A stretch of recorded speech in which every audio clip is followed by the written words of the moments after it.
하나님께서 우리와 함께 하십니다. 1층에서 줌으로 예배하는 모든 분들에게 주님의 특별한 위로와 은총이 있기를 바랍니다.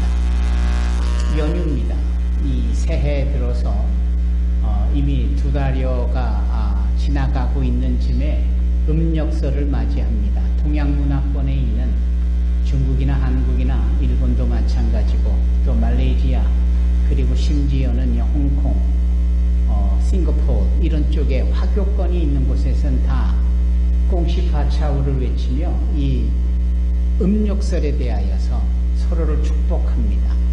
왜 이 말씀을 이렇게 크게 말씀을 드리는고 하면 이 뭔가 새해 거는 기대들이 있기 때문입니다. 그래서 이때에는 또 옛날 사람들은 토종비결을 또 이때 보기도 합니다. 그렇지 않습니까? 그리고 이 토종비결이라는 것은 꽤나 그럴싸한 표현 같아도 사실은 점치는 겁니다. 이 점을 친다라는 것은 이제 새해가 밝았고 뭔가 새로운 시대가 열렸는데 좋은 일이 있을까? 내게 기대가 될 만한 일이 있을까? 그 점치는 겁니다. 복채를 준비하고 점집을 들락거리고 점쳐주는 사람에게 저 인천의 차이나타운에 가면은 중국 분들이 많이 오시지요. 그곳에 또 이 포춘 쿠키라고 해가지고 이 과자를 사 먹으면 그 속에 종이가 들어있는데 그 종이가 소위 자기에게 어떤 행운을 가져다 주는지 점치는 그런 부분이에요. 그러니까 꽤 재밌어 보이는 그냥 오락이고 게임인 것 같아도 사실은 사람들의 마음 한구석에는 뭐가 존재하는 겁니까? 불안함이 존재하는 겁니다. 그래서 이 새로운 해가 바뀌어지고 새로운 날들이 펼쳐졌는데 어떤 일이 있을까? 불안한 겁니다. 그래서 그 불안한 것들에 대하여서 점을 치면서 뭔가 의존해 보려고 하는 거죠. 맞습니까? 사실 그렇죠. 제가 드리고 싶은 말씀은 오늘 우리 김수진 양이 나와서 읽은 본문의 말씀 요한계시록 2장 1절부터 7절 그리고 우리가 이 2달여 동안 계속해서 요한계시록에 나와 있는 7개 아시아 교회에 대하여서 쭉 살펴보려고 할 때 이 성령께서 하시는 말씀이거든요. 근데 이 성령께서 하시는 말씀이 소위 예언처럼 그리고 소위 조금 아까 말씀드린 뭔가 펼쳐지는 장래의 일들에 대해서 불안하고 두려운 사람들에게 주시는 말씀인 듯 보입니다. 그렇지만 여러분 성령께서 하시는 말씀은 아직 펼쳐지지 않은 내일이나 모레나 장래의 미지의 세계에 어떤 일이 있을 것이다 라는 내용에 대하여 하나님의 뜻과 주권과 계획을 알려줄 뿐 아니라 성령께서의 말씀은 현재 우리가 지금 호흡하며 있는 이 시간 그러니까 오늘이 2월 15일이잖아요. 2026년 2월 15일 오전 11시 17분 지금 이 시간에도 성령께서는 우리에게 말씀하신다라는 겁니다. 지금 여기 보시면 성경을 펴주시겠습니까? 조금 아까 읽은 그 2장 앞에 이 요한계시록 1장 19절을 보면 19절에 뭐라고 말씀합니까? 그러므로 네가 본 것과 여기서 네가 너는 누구냐? 사도 요한입니다. 사도 바울이 아니라 사도 요한입니다. 왜냐하면 사도 요한이 밤모섬에 유배해 가서 그곳에 머물면서 본 환상과 비전과 그리고 들었던 하나님의 음성 이 모든 것 이 사도 요한이 보고 기록한 것이 요한계시록인데 이 19절에 그러므로 요한아 네가 본 것과 그리고 지금 있는 일과 장차 될 일을 기록하라 이렇게 말씀합니다. 그러니까 과거와 현재와 미래 이 세 가지의 시차가 다 연관성이 있는 것. 하나님은 과거에 대해서도 말씀하시고 하나님은 지금 우리가 직면한 우리의 현재 상황에 대해서도 말씀하시고 하나님은 장래에 있을 일에 대해서도 말씀하는 겁니다. 그러니까 무조건 하나님의 말씀은 미래에 있을 법한 얘기만 이 요한계시록을 통해서 말씀하신다가 아닙니다. 지금 우리에게 말씀하시는 거예요. 그것을 듣는 것이 중요합니다. 지금 나의 형편과 상황을 아시는 하나님께서 지금 나에게 지금 네가 이런 형편이구나, 지금 네가 이런 상황이구나, 지금 네가 이래서 마음이 불편하구나, 지금 이래서 마음에 괴로움이 있구나, 주님이 다 아신다라는 겁니다. 우리의 머리털 새임박 같이 알고 계시는 하나님이라고 하시지 않습니까? 욥의 고백과 우리 강성남 안수 집사님의 고백처럼 늘 마른 침을 꼴깍하고 삼키는 소리까지도 들으실 만한 하나님께서 지금 우리의 형편과 상황을 그대로 나타내주고 계시는 겁니다. 따라서 나는 모르지만 지금 내가 어떠한 형편에 있는지 모르는 사람이 많습니다. 까닭 모를 불안함이 있고 까닭 모를 불편함이 있고 왠지 심기가 괴롭고 뭐 이렇게 꿈자리가 뒤숭숭한가, 왜 이러지? 본인 스스로도 모르는 그러한 현재 상황에 대해서 우리 성령님께서 말씀해 주신다라는 겁니다. 병원에 가면 건강진단을 받잖아요. 건강진단을 받으면 이제 의료진이 상황과 컨디션, 필링에 대해서 묻습니다. 최근에 어디에 고통이나 아픔이나 어려움이 있었냐, 청진기를 대고 체온을 재고 피를 뽑고 소변 검사를 하고 이상한데 엑스레이도 찍고 저게 뭔가 좀 보이는 것 같은데 CT를 찍고 그것도 불분명할 것 같으면 MRI도 찍고 그렇지 않습니까? 자기는 모르는데 건강진단을 받다 보면 속에 어디에 무슨 문제가 생기는지 알게 되는 것과 같은 이치입니다. 우리는 모든 걸 다 아는 것 같고 지식이 꽤 많은 것 같지만 모르는 게 더 많습니다. 지금 내가 왜 마음이 불편한지, 지금 내가 왜 이렇게 괴로운지 이런 것들을 모르는 거예요. 그래서 성령께서는 우리에게 알려주시고 말씀해 주시는 줄로 믿습니다. 따라서 성령께서 말씀하실 때 그걸 귀담아 듣는 것이 지혜로운 자의 처신이고 좋은 방법인 거예요. 뭔지 모를 마음에 불편함과 불안함이 있으면 가만히 주님 앞에 귀를 기울이며 그분의 음성을 듣는, 소위 듣는 기도가 필요한 겁니다. 집시 스미스라는 아주 유명한 목사님이 계신데 그분에게 그런 질문이 던져진 겁니다. 어느 성도의 이야기입니다. 목사님, 제가 마음이 왜 이러는지 모르겠어요. 내가 왜 이러는지 모르겠어요. 지금 백목을 가지고 집에 들어가 문을 걸어 잠그고 거실 한복판에 원을 그려놓고 그 안에 들어가 무릎을 꿇고 주님 앞에 기도하되 소리내지 말고 주님이 어떤 말씀을 하시는지 들어보면 왜 마음이 불편한지, 이유가 뭔지 원인을 알게 될 겁니다. 그렇습니다. 여러분, 우리에게는 이런 신앙의 적용이 필요해요.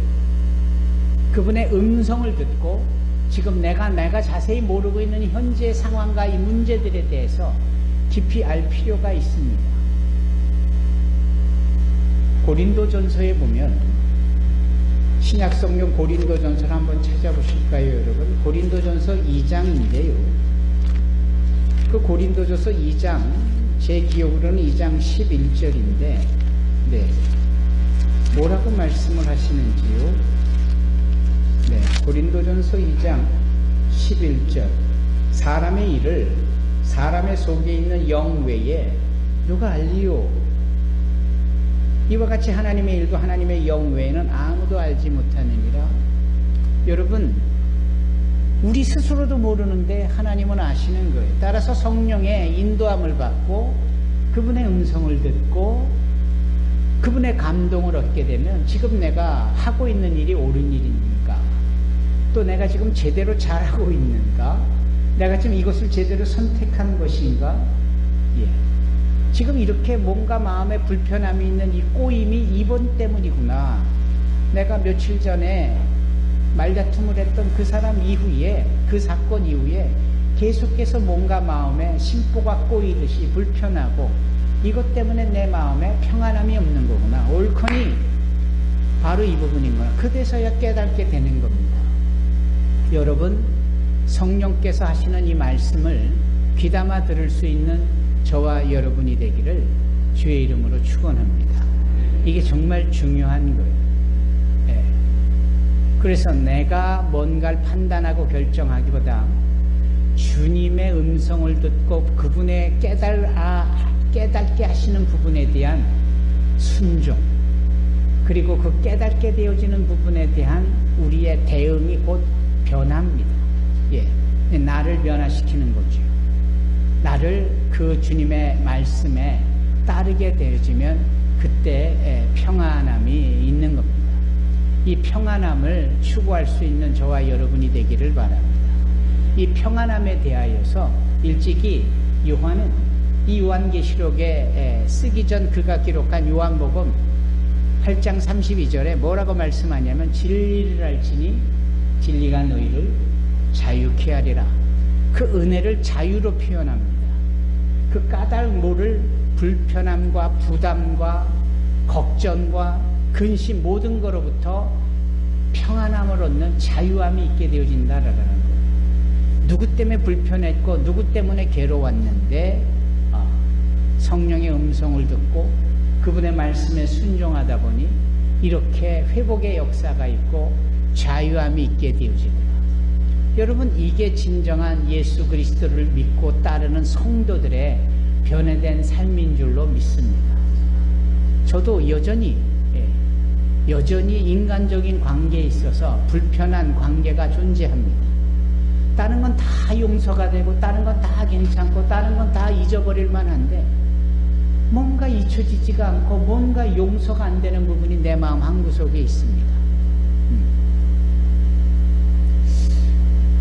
그 사람은 이 부분에 대해서 중요하게 여기고 있는 걸까? 아닌 것 같아서 더 그래요. 그러니까 너무 일방적으로 내가 잊어버리고 용서한다 라고 하는 이 부분 때문에 나는 자유할 수 있을는지 몰라도 그 사람은 여전히 자기가 나에게 잘못한 거는 모르고 계속 자기가 옳다고 하니까 이거 참 이게 보통 문제가 아니구나.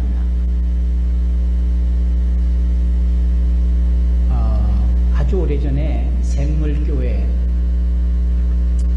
곳에 단기 선교팀이 아프가니스탄을 가서 그곳에서 단기 선교를 하다가 탈레반에 의하여서 순교를 당하는 일이 생겨났습니다. 그리고 그 일 때문에 엄청나게 그 비기독교인들에게 있어서 이 선교하는 교회와 성도들에 대하여서 엄청난 질타가 쏟아졌습니다. 그것은 스스로 위험에 빠진 일을 자초해버린 것에 대한 믿음 없는 자들의 자기네들 생각으로 갖는 질타였습니다. 반면에 목숨을 내걸고까지 그렇게 순교해야 되고 선교해야 되는 이 부분에 교회적 열정은 대단히 가치 있고 숭고한 일은 분명합니다. 그것은 믿음이 있고 없는 이런 차원에서 정의를 내릴 일이 아니라 주님의 편에서 얼마나 가치 있는 일이고 필요했던 일인가에 대한 부분입니다. 이 말씀을 느닷없이 드리는 이유는 이 일 때문에 한국 선교계에 어떤 문제가 생기느냐면 문제가 생겼다라기보다 어떠한 대안이 생겨났냐면 한국 위기관리재단이라는 것이 필요하겠다. 그래서 이러한 선교지 내지는 전 세계에 흩어져 있는 많은 사람들이 우리 한국 사람들이 있는 그 자리에 뭔가 돌발적인 이런 사건이나 사고나 뭐 전쟁이나 또는 지진이나 기상이변에 따른 이런 엄청난 이런 카타스트로피, 이런 재앙들이 생겨날 때 이런 것들을 어떻게 대안하고 어떻게 사후관리를 할 것인가, 이런 부분에 대해서 필요한 것을 선교계에서 만들어냈죠. 그때 우리 서정호 목사님도 그러한 이니시티브로 대단히 중요한 일을 하신 걸로 알고 있습니다. 그러면 이게 얼마나 중요한 일이에요. 전 세계 750만 명의 한인들이 흩어져 있는데 위험할 수 있거나 사고를 당할 수 있는 것들에 대해서 예의주시하면서 준비해야 되는 이런 상황들. 그런데 오히려 이 재단, 이 사단법인 안에 문제가 생기는 겁니다. 사람들끼리의 알력이라든지 심지어는 부끄러운 일들까지 생겨나게 되니까 이게 자기 일도 못하면서 지금 위기관리라는 표현으로 세계를 이렇게 걱정해주는 이런 부분입니다. 제가 이 말씀을 드리는 이유는 그런 문제를 유발한 그 문제를 내부적으로 만들어낸 사람이 그 언행이 대단히 불손한 겁니다. 크리스찬 리더라고 하는데도 불구하고 이건 뭐 객관적으로 봐도 리더일 수가 없는 그러한 언행 심사를 가지고 있고 그래도 자기가 옳다라고 주장하고 자기가 바르다라고 주장하니 참 이게 어려운 일입니다. 급기야는 자기가 옳다라는 이야기를 자기 편에서 주관적으로 곳곳에 이메일을 보내고 SNS로 이야기를 하고 하니까 이 사람들이 더 걱정이 많은 겁니다. 아니 뭐 위기가 발생하면 그거 관리해주고 예방해주겠다라는 그런 목적으로 세워진 사단법인이 니네들부터 위기관리를 해야 되겠다 뭐 이러한 질타가 쏟아지고 어려움이 있는 겁니다. 그 안을 이렇게 들여다보니까 이게 보통 일이 아닌 거. 제가 이 말씀을 드리는 이유는 잠언 18장 17절에 보면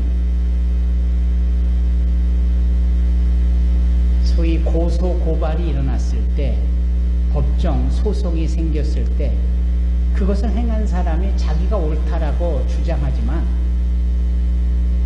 상대방의 입장의 사람이 와서 그 진위 여부를 밝히더라 이런 말이 있습니다. 잠언 18장 17절이에요. 그래서 그 상황들을 살펴보니까 과연 그렇더라고요. 예.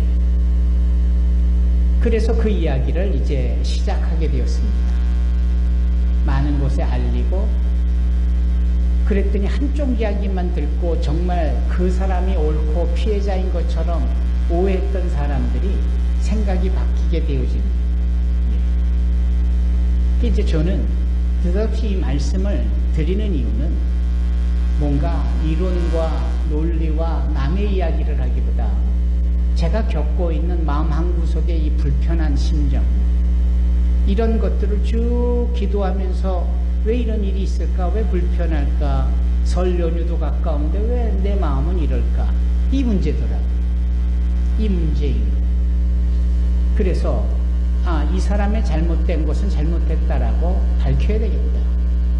그래서 함께하는 그 단체 임직원들과 더불어 무엇이 실체적인지에 대해서 이야기를 하게 되어지니까 뭔가 이렇게 좀 균형이 잡혀가고 문제 해결이 열리는 듯한 부분이 보이는 겁니다.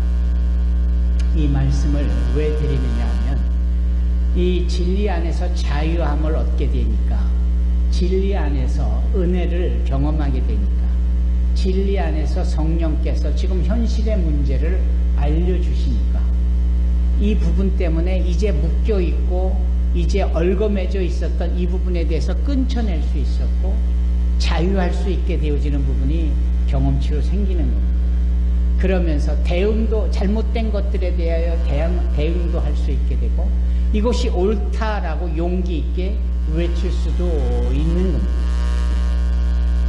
우리 신앙생활에 있어서 그리스도인이라고 무조건 위축되어지고 손해보아야 되고 남들이 뭐라면 아무 소리 못하고 그냥 들어야만 되는가 라는 것은 아니에요. 진리가 그것을 요구하는 것이 아닙니다. 진리는 오히려 우리로 하여금 자유함으로 그 하나님께서 베푸신 은혜를 풍성히 누리도록 하시며 그리고 그 은혜 가운데 우리로 지혜 있는 처사와 바른 방법을 택하도록 하는 겁니다. 우리 말씀은 그만 찾고 우리 찬송가를 한번 찾아보십시다. 내주 하나님 넓고 큰 은혜는 이 찬양이 몇 장인가요?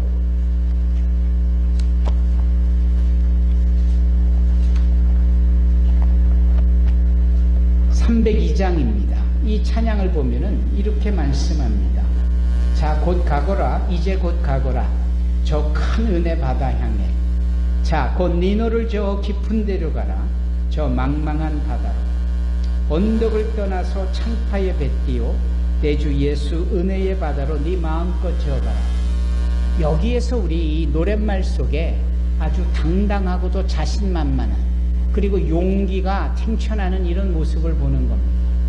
그냥 위축되어 있고 뭔지 모를 불안함과 왠지 이게 옳은지 그른지도 판단이 서지 않는 이런 구태의연한 자세에서 이러지도 저러지도 못하는 그런 자손이 아니라, 주님이 주시는 은혜로 인하여 용기를 얻고 주님이 주시는 자유함을 통하여서 이제 힘있게 힘차게 더 원대한 꿈을 기르고, 그리고 용기 있게 발을 내디려 나가라라는 겁니다. 그렇지 않습니까? 예. 저와 여러분들 크리스찬으로서 죄인으로 찌그러져 있던 우리의 인생이 더 이상 위축함이 아니라 이제는 용서함을 받고 구원을 받은 자답게 주님의 은혜로 인하여 자유함을 선포하고 어떤 문제도 브레이크 스루, 돌파할 수 있는 이런 단호함이 저와 여러분들에게 있기를 바랍니다. 주저우저하거나 멈칫멈칫하는 거, 이런 거 아니라라는 거. 물론 그 전에는 우리가 분명히 성령 하나님의 음성을 듣고 하나님의 주신 은혜를 경험해야 되는 것이 전제입니다. 이것이 없이 그냥 내 판단과 내 결정과 내 의지와 내 열정으로, 이거는 무모한 것이고 이건 도박하는 거나 마찬가지입니다. 그리고 옳은지 그른지에 대한 분명한 판단도 없이 마치 그렇게 점치듯이 그냥 남의 소리에 귀 기울여 보려는, 그래서 불안함을 그러한 인간적인 방법으로, 인본주의적으로 방법으로 해소하려는 그러한 어리석은 행동과 다를 바가 없다라는 겁니다. 저와 여러분들은 요한계시록의 말씀을 통하여 성령께서 지금 나에게 하시는 말씀이 무엇인지에 대하여 강한 깨달음과 깨닫는 이후의 삶의 온전한 적용이 있기를 바랍니다. 2000년 전에 주셨고 사도 요한에게 비전으로 보여주셨던, 그리고 네가 본 것과 지금 네가 들은 것과 앞으로 벌어질 일들, 과거와 현재와 또한 미래에 대하여 모든 것을 주관하시는 하나님께서 말씀하여 주시니 그 말씀이 우리에게 능력이 되어지고 그 말씀이 우리에게 자유함이 되어져서 이처럼 힘차게 용기 있게 뻗어나갈 수 있는 저와 여러분이 되기를 바랍니다. 그게 오늘 본문의 말씀이기도 한 거예요.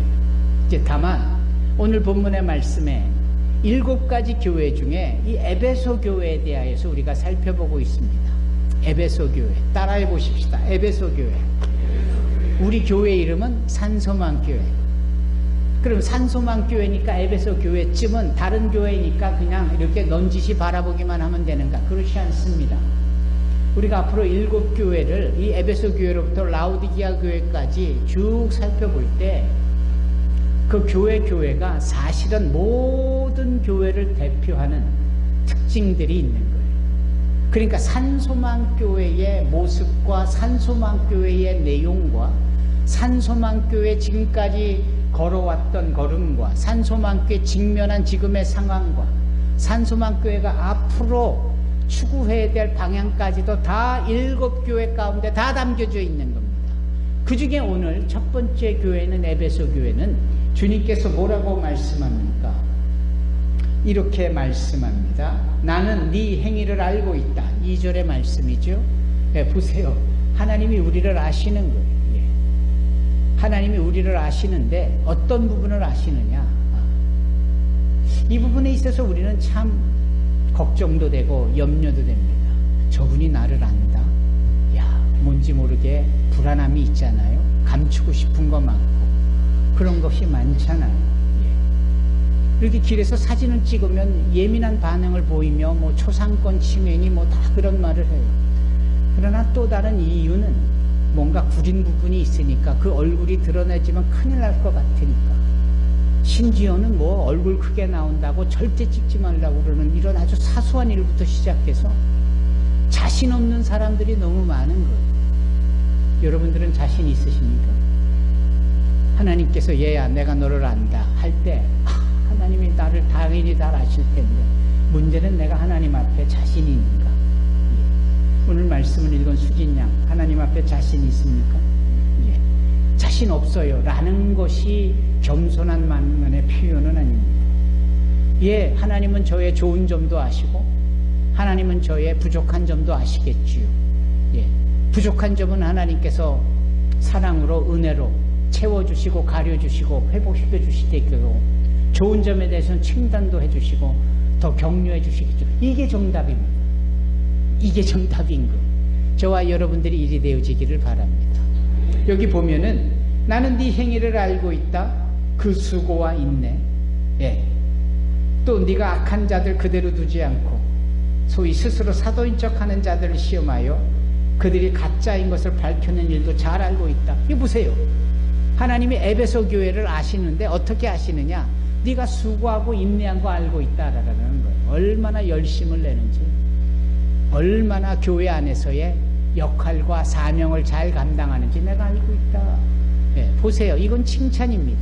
그렇지 않습니까? 또 하나 뭘 하신다라는 거예요. 너희들은 나를 제대로 믿고 있구나. 너희들은 나를 제대로 깨닫고 있구나. 즉 오늘날로 치면 바른 교리를 잘 갖추고 있구나. 그러니까 믿어도 헛믿거나 믿어도 잘못 믿고 있거나 믿어도 뭐 이단처럼 이건 것 같은데 저것도 따르고 뭐 저것은 아닌데 이것도 아니고 이것도 아니고 저것도 아니고 아니면 이것도 되고 저것도 되고 뭐 이것도 뭐 저런 식의 이런 차원이 아니라 아주 분명한 거예요. 그래서 여기 보니까 뭐라 합니까? 네가 악한 자들을 그대로 두지 않고 스스로 사도인 척하는 자들을 시험하여 그들이 가짜인 것을 밝혀낼 일도 있었다.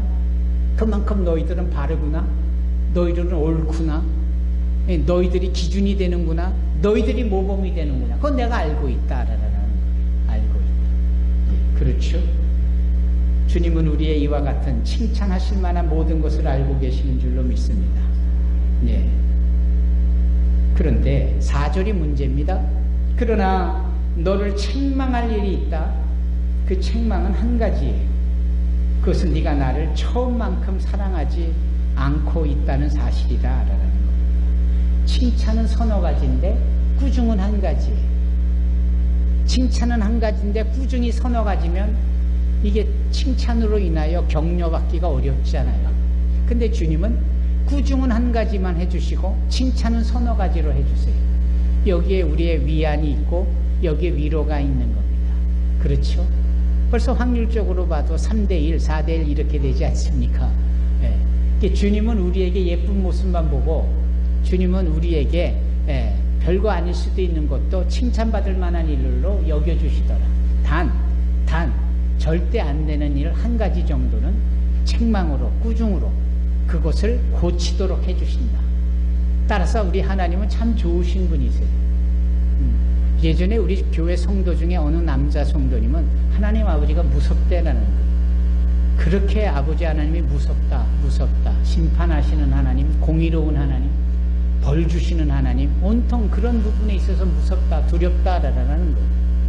우리 목사들에게는 그러한 성도들의 관리에 있어서 빼놓지 않고 우리가 알고 있는 부분은 바로 그 부분입니다. 그분이 어릴 때 자랄 때 유난히 무서운 아버지 밑에서 훈육을 갖고 양육과 교육을 받으며 자랐을 때 그 무서운 아버지의 육적인 무서운 아버지의 영향이 이 믿음 안에 영적인 하나님을 아버지라고 믿는 이 부분에 있어서도 오버랩이 되어지는 거거든요.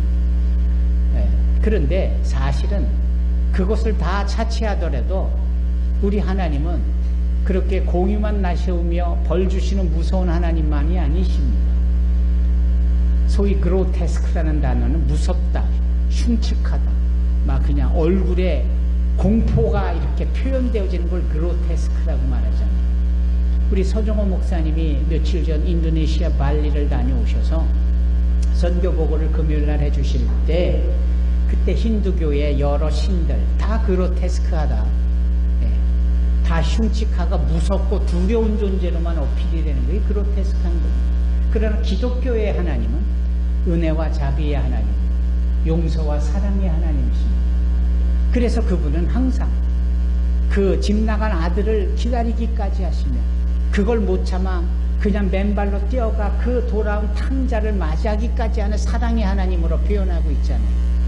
따라서 그 하나님은 우리의 연약한 부분 하나에 대하여서 분명 꾸중은 하시나 그것까지도 회복시켜 줄 수 있는 힘을 주시고 그것까지도 당연히 용서하실 뿐만 아니라 소위 칭찬해 주신 모든 것으로 우리끼리의 표현입니다만 퉁쳐주시기에 충분하신 좋으신 하나님이시다. 그 하나님의 사랑이 저와 여러분들에게 물붓듯이 부어주고 계시는 줄로 믿습니다. 다만 우리가 분명히 알아야 될 게 있어요. 내가 그렇다고요? 내가 그런 병이 있었어요? 건강진단 해보니까 알았잖아요. 그런 것처럼 우리는 몰랐는데 주님이 말씀해 주시는 거예요. 뭐라고 말씀해 주시느냐면 얘야, 네가 다 좋아. 인내도 하고 열심히 수고도 하고 잘못된 것들에 대하여서 네가 제대로 믿는 교리와 성경적 교훈으로 그 잘못된 것을 환히 드러나게까지 하는 정말 건강한 신앙생활을 하고 있어. 그런데 네가 정말 아쉬운 게 하나 있는데 뭐냐면 초심을 잃었네. 초심. 처음 초자 마음 심자. 처음에 예수를 믿었던 그 열정과 사랑과 감격과 감동, 이걸 잃어버린 거예요. 그러니까 믿기는 믿는데 온도감으로 치면 100도에서 50도로 쭉 떨어진 겁니다. 그게 뭘 해도 그냥 미적지근하고, 뭐이라고 하면 예전에는 기쁨을 갖고 기대감을 가지고 열심히 미리 나와서 기도로 준비하고 뭔가 가슴 벅찬 온도감의 신앙생활을 여기에 했는데, 뭔 일이 있으니까 나오라고 하면 나오기는 나오는데 마지못해 그냥 미적지근 쪽으로 그냥 끌려 나오듯이, 예를 들면 그렇다라는 겁니다. 저의 언어의 표현으로 설명되어지는 부분이 이런 차원에서 우리는 거기까지 생각을 못했는데 우리가 처음 사랑을 잃었구나. 주를 향한 처음 사랑을 우리가 놓쳤구나. 그리고는 여전히 잘 믿고 잘 유지하고 잘 동행하고 있다고 착각하고 있는 거구나. 여기 7개 교회 중에 에베소 교회를 통하여 오늘날 우리 산소망 교회에게, 그리고 오늘 명절을 맞이하여 어머니를 보러 중국 시안에서 온 우리 고만영 형제, 오늘 이 주님 주신 말씀을 어쩌면 고영재에게 주신 말씀으로 한번 적용해 보시기 바랍니다. 내가 엄마하고 떨어져 시안에 있는 동안 내가 주를 향한 믿음이 이렇게 식었구나 라고도 적용해 볼 수 있지 않을까요? 여기 계시는 모든 분들이 다 이와 같은 주님이 나에게 주시는 성령의 음성이 미밈을 알아서 그렇게 처음 사랑의 식어짐, 처음 사랑의 잃어버림을 다시 되찾는 일들로 다시 뜨거워지는 그 첫사랑의 회복으로 이어지기를 주의 이름으로 축원합니다. 부부 사이에 갱년기가 피차 생기면 이 골치 아픈 거예요. 얼굴은 매일 보는데 예전 같지 않잖아요.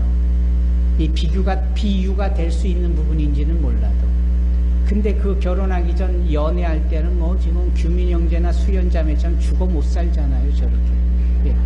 그 처음의 사랑, 주님에 대한 그 사랑이 우리에게 있었거든요. 왜냐하면 우리는 전혀 기대하지 못했지만 주님이 우리를 사랑해 주셔서, 먼저 사랑해 주셔서 우리에게 구원과 그리고 영생 복락과 이 땅에서 금생에서 유익한 것을 공급하시며 강복을 허락하시니 그 감격, 감동, 감사가 얼마나 많았었느냐. 근데 지금 보니까 왠지 예전 같지 않고 냉랭해진 우리의 이런 자세, 에베소 교회가 주님 앞에 책망받는 그 모습과 다르지 않겠다. 그러면 2026년 이 2월 둘째 주에 주시는 주님의 말씀, 이 말씀 속에서 우리가 깨달아 알아야 될 것은 나의 지금 현재 상황이 첫사랑이 식었구나. 첫사랑이 시들시들해졌구나. 그러므로 우리는 지금 이 시간에 주님 앞에 회개하고 주님 앞에 다시금 첫사랑을 회복하여야 할 줄로 믿습니다. 아니, 그것도 회개해야 될 일이에요. 규민 형제, 그 회개는 지은 죄가 있으면 그때 하는 거 아니에요? 이건 그냥 사랑이 식어진 건데 그것도 죄인가요? 죄입니다. 성경은 주님의 사랑, 주님을 사랑하지 않는 걸 죄라고 말씀합니다. 그러니까 사랑하는 것 같은데 식어진 사랑은 사랑하지 않는 거죠. 죄입니다. 따라서 회개해야 된다라고 오늘 본문에 말씀하고 있는 거예요.